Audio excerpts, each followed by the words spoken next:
누구 탓이요? 내 탓이고 안 되면 조상 탓, 남 탓 하지요. 자, 우리는 왜 고난이 찾아오는지를 잘 모릅니다. 우리는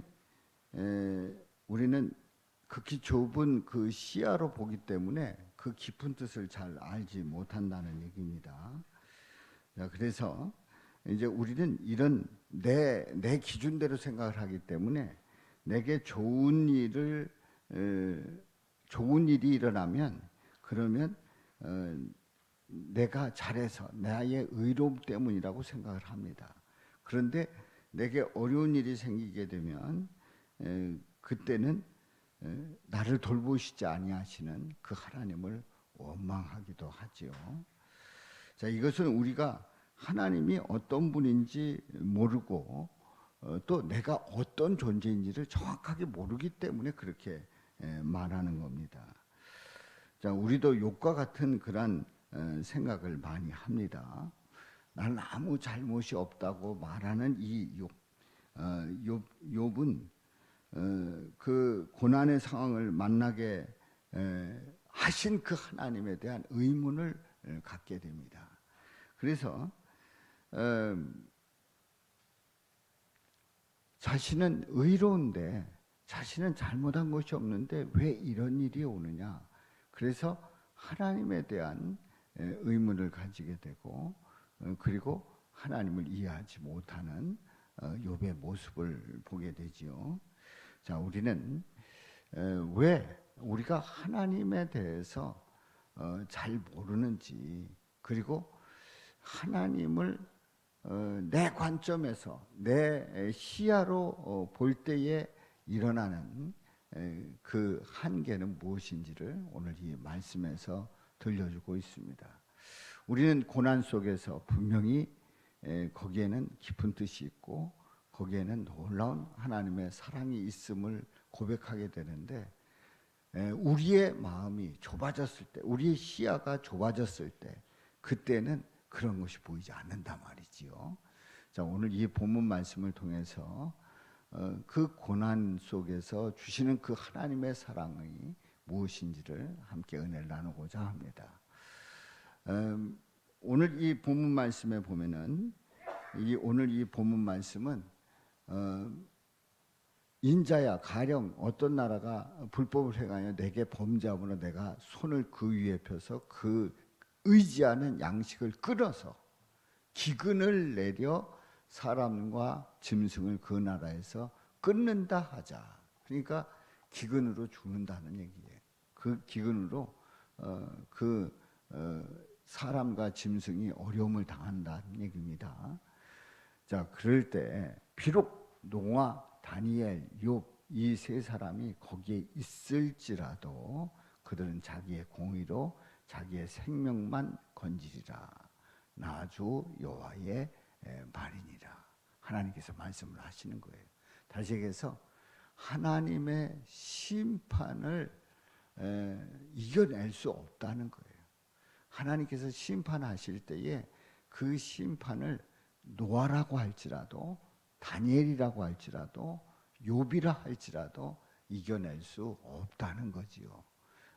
자기 생명만 건지는 정도지 다른 사람들을 살려낼 수 없다는 말씀을 하십니다.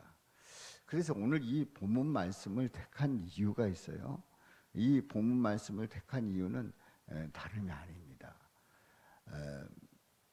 노아, 다니엘, 욥 이 사람들의 공통점이 뭐예요?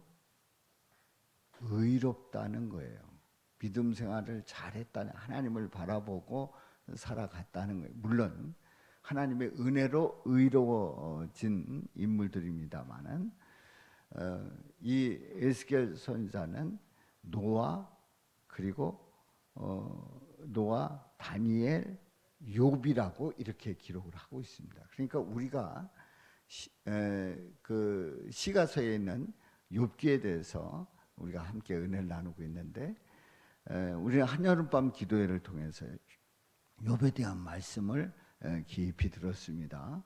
그런데 이 욥에 대한 이 말씀이 우리에게 너무나도 귀한 말씀인데, 바로 이 욥은 온전하고 그리고 정직하고 또 하나님을 경외하고 악에서 떠난 자라고 그랬어요. 그러니까 이 욥은 그야말로 의로운 사람이었단 말이죠. 그런데 그렇다고 하더라도 하나님의 심판이 있을 때에 이것을 막아낼 수가 없다 하는 그런 말씀을 들려주면서 오늘 14절 말씀, 에스겔 14절 말씀을 보는 이유는 욥이 인물 중에 몇 번째로 기록되어 있다고요? 세 번째로 기록되어 있다는 거예요. 여기에 의미를 두고 있는 겁니다. 아니, 욥기서를 보면서 왜 에스겔서를 보는가? 그런 의문을 가질 수도 있습니다. 그런데 욥이 도대체 어느 때 사람이냐 하는 것을 함께 나누기 위해서 오늘 본문을 택하고 말씀을 봅니다. 자, 이 말씀을 통해서 세 가지 질문을 던져봅니다. 첫 번째 질문은 욥은 어느 시대의 인물인가? 도대체 언제적 인물인가 하는 거지요. 두 번째로 성경에서 욥기가 왜 필요한지, 욥기서를 보면은 왜 이 욥기서라는 성경이 여기에 들어있지? 이렇게 욥기서가 왜 필요한지를 물을 때가 있어요. 세 번째로 욥기와 성도가 어떤 관련이 있습니까? 그러니까 욥기와 성도가 관련이 있다. 이건 욥기와 우리 믿음 생활하는 하나님의 자녀들과 어떤 관련이 있습니까? 이렇게 질문을 합니다. 이 세 가지 질문을 통해서 함께 은혜를 나누고자 합니다. 하나님께서 천지를 창조하시고 인간을 창조하십니다. 바로 그 에덴 동산에서는 고난이라는 것이 없었습니다. 하나님의 은혜 가운데서, 하나님의 계획 속에서 천지가 창조되고 인간이 창조되었을 때 고난이라는 건 상관이 없었습니다. 인간들과 상관이 없었어요. 그러나 인간이 교만해서 죄를 짓고 타락한 이후에 인간은 타락하게 됐습니다. 타락한 인간은 하나님의 그 은혜를 저버리고 내 갈 길 가는 그 인간들에게 고난이 찾아왔어요. 고난이 찾아왔습니다. 그래서 인간은 죄의 삭슨 사망에 죄로 말미암아 죽을 수밖에 없고 또 그 과정 속에서 인간은 고난을 겪을 수밖에 없다는 거지요. 그래서 타락한 인간, 에덴 동산에서 쫓겨난 인간의 그 삶은 고난의 연속이었단 말이지요. 그런데 이 고난은 어떤 의미가 있을까요? 그리고 이 고난 속에서 과연 이 고난을 극복할 수 있는 그 비결이 있습니까? 고난의 끝이 있을까요? 분명히 있습니다. 자, 오늘 첫 번째 질문입니다. 자, 욥은 어느 시대의 인물입니까? 욥은 어느 시대의 인물입니까? 한번 말씀을 보겠어요. 자, 우리 같이 읽어봅니다. 비록 노아, 다니엘, 욥 이 세 사람이 거기에 있을지라도 그들은 자기의 공의로 자기의 생명만 건지리라. 나 주 여호와의 말이니라. 자, 욥기를 보면서 그 욥이라는 인물은 어느 시대의 인물일까 굉장히 궁금해합니다. 근데 일반적인 전해 내려오는 그런 그 학설은 욥은 아브라함 시대 때 아니면 아브라함 이전 시대에 있었던 인물이다 이렇게 보고 있어요. 그러니까 아브라함 시대, 아브라함 이전 때 그 이유는 나이를 들어서 그렇고 그리고 거기에 나오는 동물들을 말하면서 아마도 아브라함 이전 때에 이 욥이 그 존재했을 것이다 이렇게 봅니다. 과연 아브라함 이전의 인물일까요? 그런데 성경을 보게 되면 우리는 마태복음 1장에서 뭘 봅니까? 마태복음 1장 1절부터 예수님의 족보가 나오잖아요. 예수님의 족보를 보게 되면 아브라함으로부터 시작을 합니다. 아브라함으로부터 시작을 해서 이제 예수님이 태어나는 그 족보가 기록되어 있습니다. 우리 예수님을 예표하는 구약의 인물은 공통점이 있습니다. 바로 유대인이라는 사실입니다. 유대인. 그리고 이 유대인을 통해서 예수님을 예표하고 그리고 성경을 기록하게 합니다. 유대인을 통해서. 그렇기 때문에 이 아브라함의 그 자손들 유대인을 통해서 성경이 기록되고 있다고 하는 사실입니다. 에스겔서를 보았잖아요. 근데 이 에스겔 그 선지자는 그 책을 쓰면서 이 유대인으로서 제사장으로서 족보에 대해서 정확하게 알고 있습니다. 그래서 이 제사장들은 족보에서 순서가 틀리지 않아요. 족보에서 만일에 할아버지가 손주가 되고 손주가 할아버지 되면 그 족보에 의미가 있어요? 없습니다. 그건 잘못된 거예요. 그 문제가 있는 겁니다. 그래서 족보를 중요시하는 유대인들, 제사장들은 틀림이 없습니다. 족보에 대해서 정확하게 알고 있는 겁니다. 그런데 오늘 이 본문 말씀에서 보면은 세 사람이 나오는데 노아 그리고 다니엘 그리고 욥이 나오고 있단 말이지요. 이 순서는 틀린 순서가 아니라는 거지요. 다시 얘기해서 이 에스겔서에 기록된 이 인물들의 그 기록된 순서를 보게 되면 이 욥은 아브라함 시대 때의 사람이 아니라는 거지요. 그러니까 욥은 다니엘 후대의 사람이다. 이렇게 보고 있는 거예요. 왜 그렇습니까? 노아, 다니엘, 그 다음에 욥이 나왔기 때문에 그렇습니다. 만약에 아브라함 이전의 사람이라고 하면 이 순서를 이렇게 기록했을 거예요. 다니엘, 그 다음에 욥이라고 해서 다니엘이 아니라 노아 다음에 누구요? 욥, 그 다음에 다니엘이라고 했을 거예요. 이 욥이 아브라함 시대 때의 사람이라면. 근데 그게 아니었어요. 노아, 다니엘, 욥이라고 하는 걸 보니까 다니엘 이후의 사람이라 말이죠. 그럼 다니엘 이후의 사람이라 하면 뭘까요?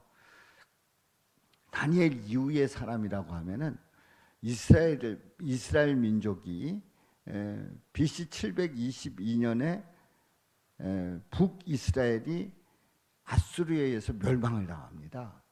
그리고 북이스라엘 사람들이 혼혈 정책으로 인해서 흩어지기도 하고 그리고 거기서 사마리아인들이 나오게 되지요. 그리고 남유다는 바벨론에 의해서 이제 그 점령을 당하고 포로로 잡혀갑니다. 그래서 유대인들이 그 멸망당할 때에 포로로 끌려갑니다. 그런데 바로 그때 이제 다니엘보다 후대의 사람으로 나라의 멸망을 전후해서 유대인들이 사방으로 흩어지게 되는데 그때에 동방에 정착한 우스 땅에 정착한 유대인, 그 유대인이 누구라고요? 욥이다. 이렇게 보고 있는 거지요. 오늘 성경 말씀을 근거로 해서 보면. 그래서 욥은 아브라함 시대 아니면 그 이전의 인물이다? 아니다. 욥은 바로 이스라엘이 남유다가 망하고 그래서 유대인들이 흩어질 때에 동방으로 갔던 우수에 살던 사람 바로 욥이다. 이렇게 보고 있다는 사실을 기억하시기 바랍니다. 근데 여기에서 우리가 초점을 맞춰야 될 게 있어요. 그럼 욥이 아브라함 이전 아니면 아브라함 시대 때의 사람이냐 아니냐, 또 포로로 잡혀가고 나서 흩어진 유대인 중에 한 사람이다? 아니다. 이것을 말하는 것도 의미가 있습니다만 이거는 이것보다 더 중요한 게 있어요. 이것보다 더 중요한 게 있어요. 우리는 오늘 이 본문 말씀을 통해서 우리 이 욥이 바로 누구를 예표한다고요? 예수님을 예표하는 사람 중에 한 사람이다 하는 것을 정확하게 기억하는 것이 더 중요한 줄로 믿습니다. 그러니까 예수님을 예표한다. 예수님을 보여주고 있는 욥의 모습을 우리가 함께 은혜를 나눴습니다. 자, 그러면 이제 두 번째 질문인데 성경에서 욥기를 보게 되면 왜 이 욥기 이런 욥기가 중간에 끼어들었을까 이렇게 생각을 하는데 성경에서 욥기가 필요한 이유가 있어요. 필요한 이유가 있습니다. 왜 필요합니까? 우리는 어떤 물건을 사용해 보지 않으면 그 물건의 유용성을 그 물건을 사용함으로 편하다는 사실을 잘 모르는 겁니다. 예전에 우리 그 어르신들이 아낙네들이 그 빨래터에 가서 빨래하고 막 이럴 때에 그때 세탁기가 있었어요, 없었어요? 없었어요. 그때는 세탁기 생각도 못하고 그저 빨래하면 그 내과에 가서 빨래하는 그 생각만 하는 거예요. 그러니까 그 세탁기가 얼마나 좋은지 모르는 겁니다. 그런데 세탁기를 사용하고 나니까 어떻습니까? 빨래하기가 어떻습니까? 쉽잖아요.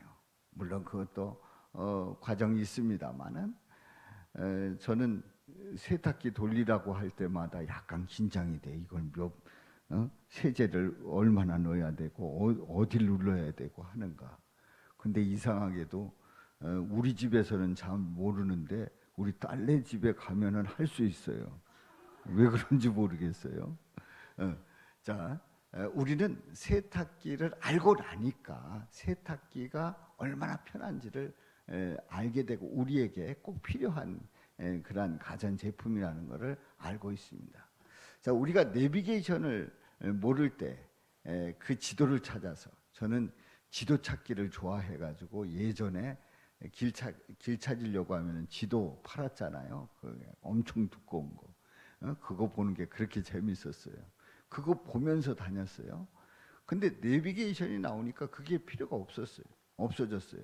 지금은 그런 지도를 구할래도 구할 수가 없습니다. 나오질 않으니까. 그래서 내비게이션의 유용성을 우리는 너무나도 잘 알고 있는 거지요. 자, 욥기가 뜬금없이 등장합니다. 그런데 이 책의 내용에 대해서 이해할 수 없다고 하면, 이 욥기가 뭘 말하는지를 모른다라고 하면은 바로 이 책은 필요 없다고 생각을 하는 거예요. 이 욥기가 왜 여기 들어 있는지를 모르는 거지요. 그런데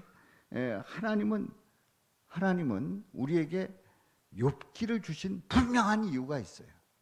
그냥 욥기가 어떻게 하다가 들어온 책이다, 아니다 하는 얘기. 하나님께서 욥기를 편집시킨 결정적인 이유가 있단 말이죠.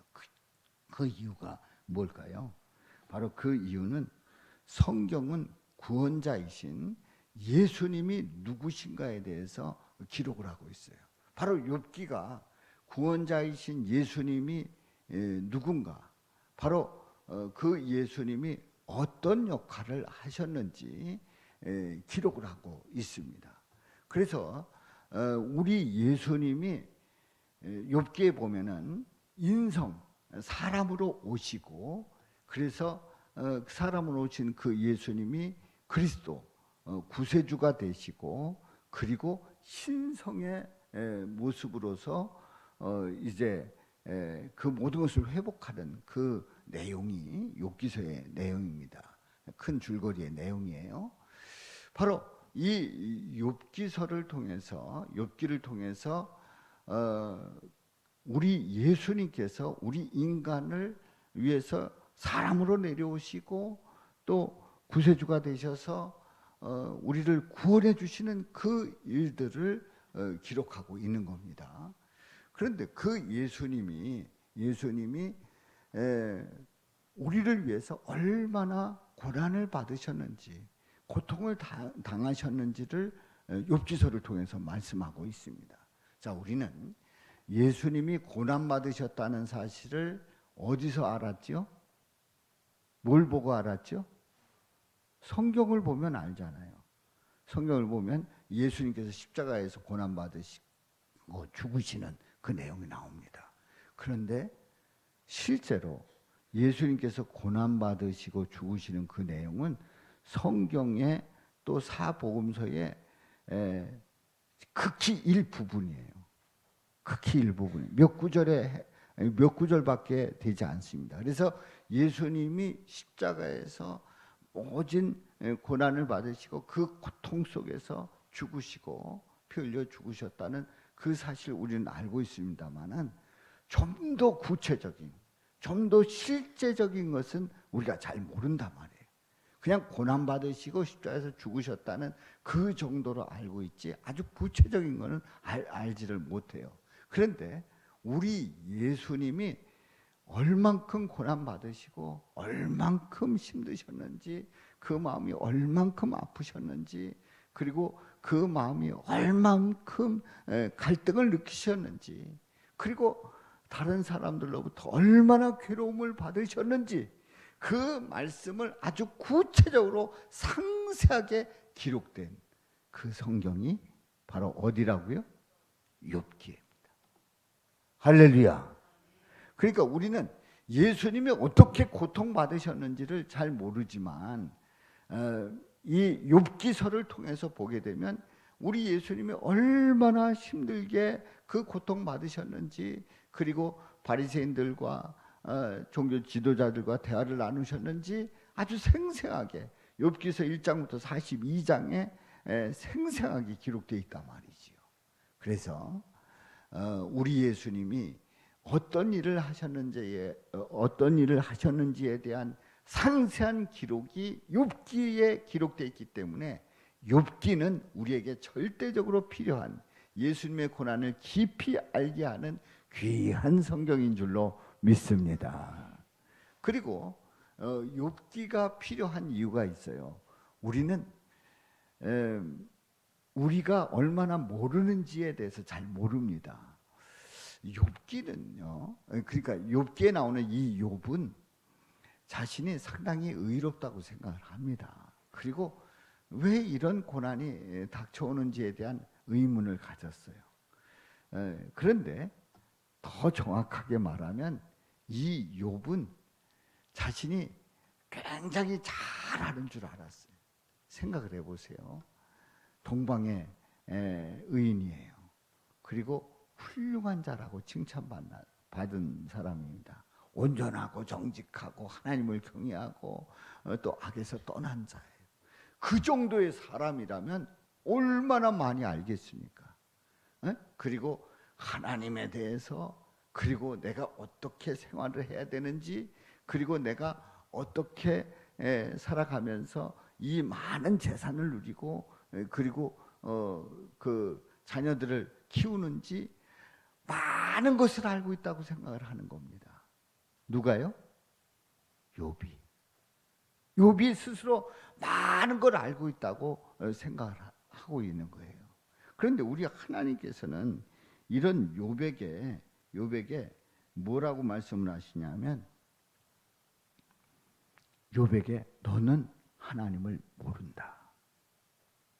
너는 하나님을 안다, 모른다. 모른다 말씀하셔요. 모르는 거예요. 혹시 나는 하나님에 대해서 알 거 다 안다라고 생각하시는 분이 있습니까? 그리고 나는 지금까지 수십 년 동안 믿음 생활하면서 성경책을 보고 말씀을 듣고, 그리고 내가 주의를 지키면서 열심히 신앙생활했기 때문에 나는 하나님에 대해서 어느 누구보다도 아는 거에 있어서 뒤처지지 않는다 라고 생각할 수도 있습니다. 그런데 한번 생각을 해보세요. 우리는 기껏 살아야 몇 년 산다고요? 우리 인생은 몇 년 산다고요? 그냥 100년이라고 합시다. 그냥 시험 들지 않게 100년이라고 합시다. 100년 사는 거예요. 자, 100년 사는 우리 인간들이 많은 것을 알게 되지요. 그리고 많은 지식을 습득하지 않습니까? 보고 느끼고, 그리고 내가 공부도 하고 책도 읽고, 그리고 경험도 하고, 이게 다 축적이 돼서 우리는 나름대로 많은 지식을 가지고 많이 안다고 생각할 수밖에 없습니다. 그런데 영원 전부터 영원까지 살아계시는 그 하나님, 그리고 모든 것을 다 주관하시고 전지 모든 걸 다 아신단 말이에요. 전능, 모든 것을 다 이루실 수 있는 전능하신 분이에요. 그분이 아는 그 지식이야말로 100년 기껏 산 우리들하고 비교할 때 어떻습니까? 이거는 비교가 안 되는 거예요. 거기에 내가 좀 안다, 이렇게 말할 수 없는 거예요. 사랑하는 성도 여러분, 너는 하나님을 모른다, 욥에게 말씀을 하셨어요. 우리에게도 욥에게 질문하는 그 질문을 던지면서 내가 이거 아느냐 했을 때 내가 다 대답할 자신이 있을까요? 따지고 보면 욥은 우리보다 지혜로울까요? 미련할까요? 욥은 지혜로운, 그야말로 우리보다 탁월하게 지혜로운 사람임에 틀림이 없습니다. 그런데요, 욥은 인정을 합니다. 나는 모른다, 나는 하나님을 잘 모른다 하는 것을 인정하게 됩니다. 그렇습니다. 우리 하나님께서는요, 놀랍게도 우리가 안다, 나 좀 안다 그러면 우리 눈을 막아주시고 귀를 막아버립니다. 그래서 잘 못 듣게, 그래서 성경을 제대로 보지 못하게 합니다. 그래서 성경에서 비밀들을 잘 알지 못하게 합니다. 그래서 내가 좀 안다 하면 우리를 막아버리는 거예요. 그러나 내가 하나님 앞에서 겸손히, 하나님 모릅니다, 제가 하나님을 모릅니다, 알기를 원합니다, 더 깊이 알기를 원합니다, 깨닫게 하여 주옵소서, 그렇게 주님 앞에 엎드릴 때에 우리 주님께서 우리를 말씀을 통해서 보게 하시는 줄로 믿습니다. 또 말씀을 통해서 깨닫게 하시는 줄로 믿습니다. 또한 삶 가운데서 놀라운 하나님께서 임재하시고 말씀해 주시고 또 지혜 주시고 또 길을 안내 주시고 또 우리의 그 마음을 열어주시는 놀라운 은혜를 체험하게 될 줄로 믿습니다. 내가 하나님을 잘 안다, 모른다. 어떻다고요? 모른다고 고백할 때 우리 주님께서 이렇게 우리로 하여금 알게 하시고 깨닫게 하시고 주님을 바라보게 하실 줄로 믿습니다. 그렇습니다. 세 번째 질문이에요. 세 번째 질문. 욥기와 성도가 어떤 관련이 있습니까? 그러니까 욥기와 우리들이 믿음 생활하는데 어떤 관련이 있느냐 하는 질문이에요. 자, 하나님은 욥의 무지함을 잘 모른다고 말씀하시면서 무지함을 깨닫게 해주시는 우리 하나님은요, 우리들도 깨닫게 해주셔요. 우리들도 성도들을 깨우치기를 원하고 있습니다. 하나님은 이 시대의 성도들에게 뭘 알려주고 싶었냐면 바로 예수님의 고난을 알려주고 싶으셨어요. 예수님의 고난이 얼마나 그 아픔이었는지, 그 고난이 왜 닥쳐왔는지, 그리고 그 고난 속에서 어떤 일들을 이루시려고 하는지 그 고난을 알려주고 싶었던 거예요. 예수님께서 성도들을 위해서 이 땅에 죽으러 오셨을 때 그 마음이 얼마나 괴로웠는지를 욥기를 통해서 말씀하고 있단 말이죠. 그래서 예수님은 택한 모든 자들의 죄를 담당해서 대신 죽으셨어요. 모든 자들의 죄를 담당해서 죽으셨단 말이에요. 그래서 예수님의 그 고난으로 모든 죄를 다 담당하셨단 말이지요. 그렇습니다. 그 중에서는 예수님을 못 박아 죽이라고 외친 자들이 있습니다. 또 예수님 십자가에 못 박힐 때에 피해서 달아난 그런 사람들도 있습니다. 그런데 그런 모습을 보면서 우리 예수님이 죽으신 이유가 뭘까요? 그 이유는 다름이 아닙니다. 뭐하기 때문에? 우리를 사랑하기 때문에. 우리를 어떻게 하시기 때문에요? 사랑하시기 때문에 우리 예수님은 십자가에서 고난받으신 줄로 믿습니다. 우리 예수님은 십자가에서 고난마다 대신 죽으셨단 말이지요. 그렇습니다.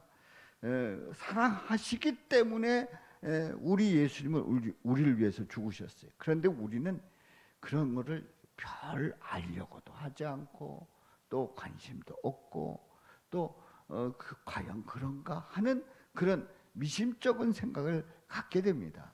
안 됩니다. 우리는 분명히 예수님이 나를 위해서 죽으셨다는 사실을 분명히 고백하고 믿음으로 나가시기를 주님의 이름으로 축원합니다. 그렇습니다. 우리는 하나님을 잘 모르는데, 그리고 예수님이 우리를 얼마나 사랑하시는지 잘 모르는데 깨닫게 하시고 이런 놀라운 사랑을 우리에게 부어 주셨단 말이지요. 그래서 욥기를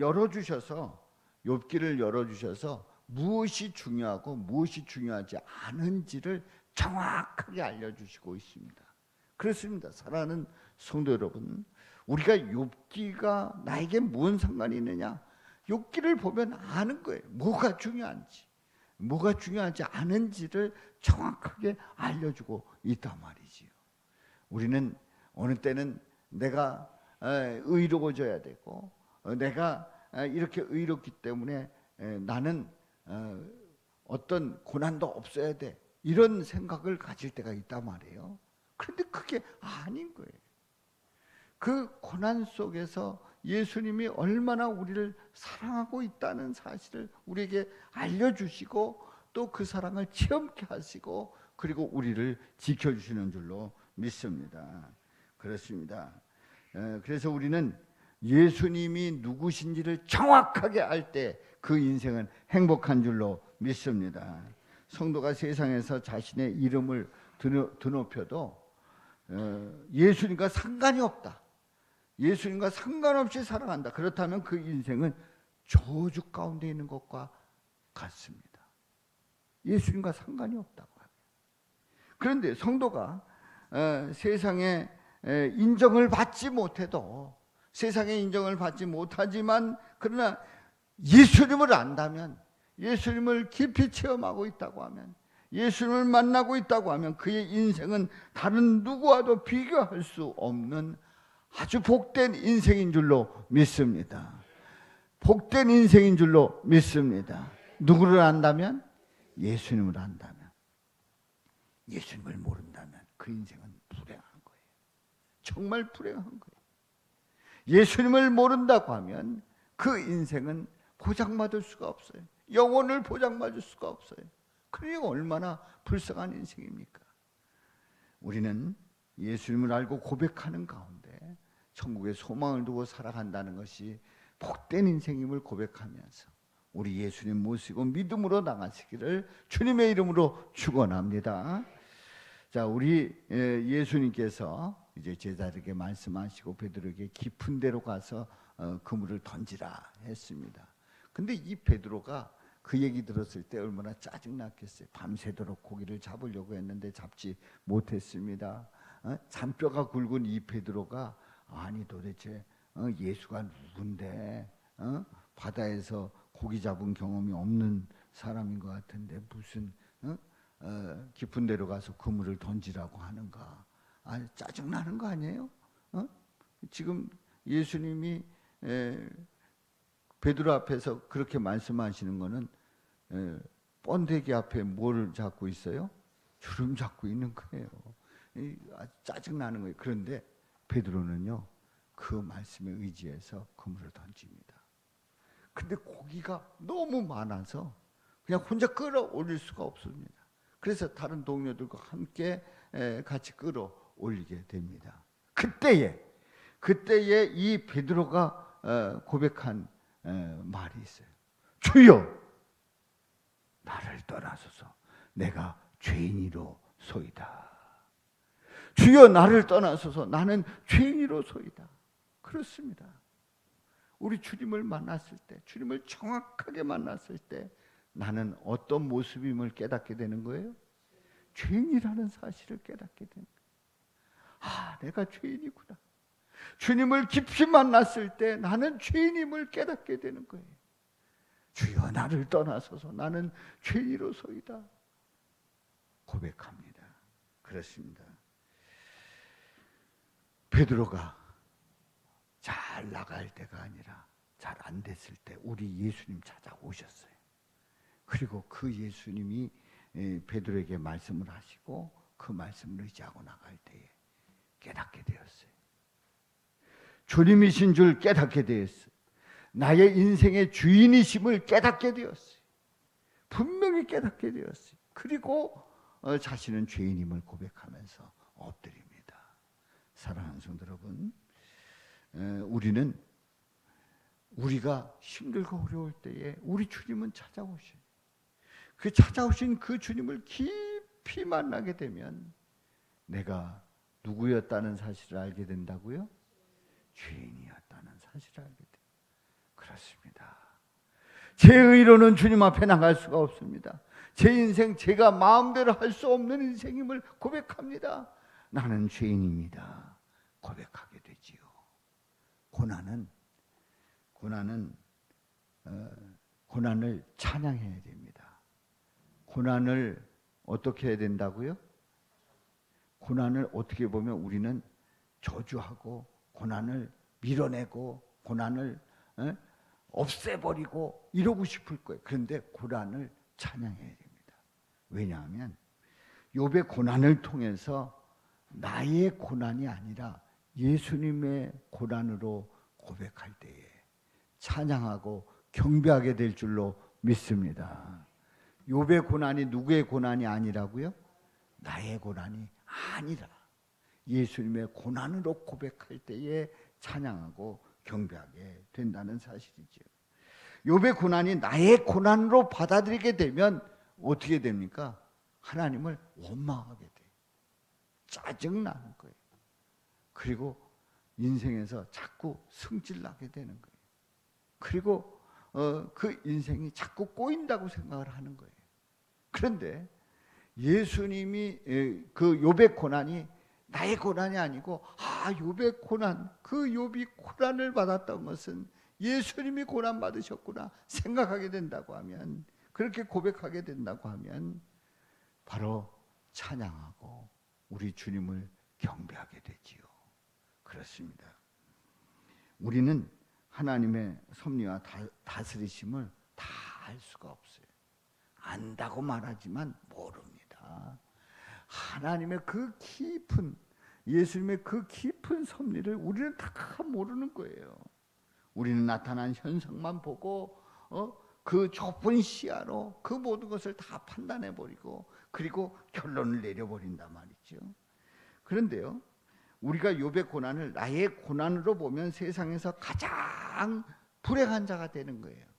여러분들 욥기서 읽어보는데 욥기서 읽다가 갑자기 사탄이 시험한다고 하면서 시험하는데 갑자기 가지고 있던 재산들이 다 재산들을 잃고 있는 거예요.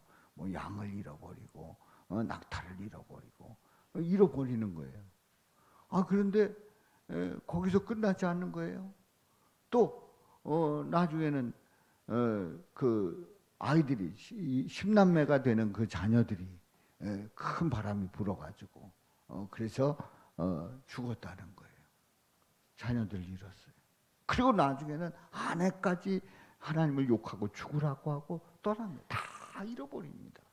자, 우리가 믿음 생활하다 욥기서를 딱 보면 내가 그런데 내 인생이 다 잃어버렸는데 내 인생은 다 잃어버렸는데 하면서 원망이 되는 거예요. 욥의 고난이 나의 고난이다 생각을 할 때 하나님이 원망이 되는 거예요. 그래도 욥은 원망하지 않았습니다마는 우리는 하나님을 원망하게 되는 거예요. 아니 무슨 욥기가 이런가? 나는 이거 말이 안 된다. 나는 원망하게 되는 거예요. 그런데 욥의 고난을 예수님의 고난으로 보면 그 상황이 완전히 바뀝니다. 왜 그렇습니까? 아니 욥이 고난을 받았는데 그게 나의 고난이 아니라 예수님의 고난이었대. 예수님이 나 때문에 이렇게 고난을 받았대. 욥의 고난이 예수님의 고난으로 볼 때 그 예수님이 나를 위해서 고통당하신 그 놀라운 은혜와 사랑을 깨닫게 되는 거예요. 그래서 이 욥의 고난을 예수님의 고난으로 볼 때에 그것이 은혜가 되고 그것이 사랑이고 그것이 내 인생의 축복이고 내 인생에 우리 주님과 함께 동행하는 귀한 복된 인생임을 깨닫게 되는 줄로 믿습니다. 그렇습니다. 그래서 우리는